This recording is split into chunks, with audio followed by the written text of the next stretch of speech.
I hear you've had a fantastic day, so hopefully I won't spoil it. I want to take this opportunity really to thank you all for the good work that you do. I hope through my story I'll enlighten you to why 2012 gives us a great opportunity to inspire the next generation. We were raised in a council flat, myself and my sister. But my mum always told us that we could achieve anything that we put our minds to. I was 12 years old and I was watching the Olympic Games on television.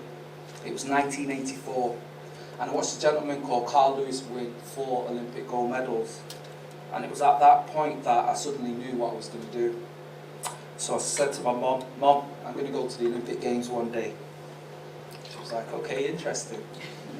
I went to school the following day and pretty much anybody who was willing to listen, I would tell them that one day I would go to the Olympic Games, even to the extreme where I started practicing my autograph. Darren Grant, one day.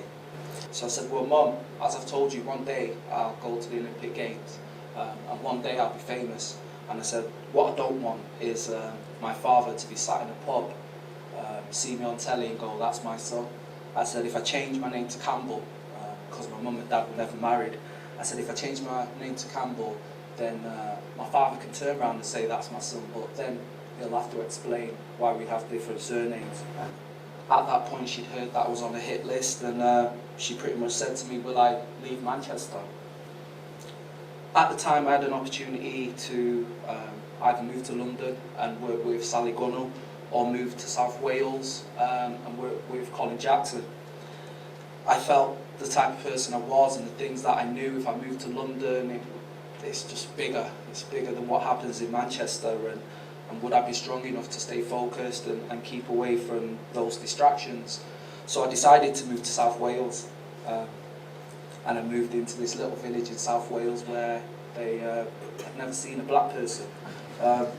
This was before MTV, so all of a sudden they've got this black person living in their little village, and that was a bit of a culture shock, obviously, that now that my back was fully healed and I could run again, that I want to go back to athletics. So I gave Linford Christie, his agent, a call and said, "Oh, please will you speak to Linford Christie to see if I can train with him and if he'll be my coach." So the agent phoned Linford and gave me a call back and said Linford said no. I was like, "Oh, why? And then remember hearing stop, but it was too late. It gave me the baton, it hit my gluteus maximus, flew up in the air, ping, ping, ping. I dropped the baton at the Olympic Games. I remember getting back to the Olympic Village and the first person that I met was Denise Lewis. I'd always had a crush on Denise Lewis, but she was about to tell me the harshest but realest words. She said, "You're an effing disgrace."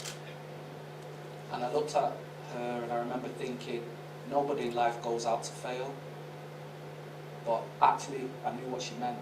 She knew how talented I was. I remember us being under the stadium before the final.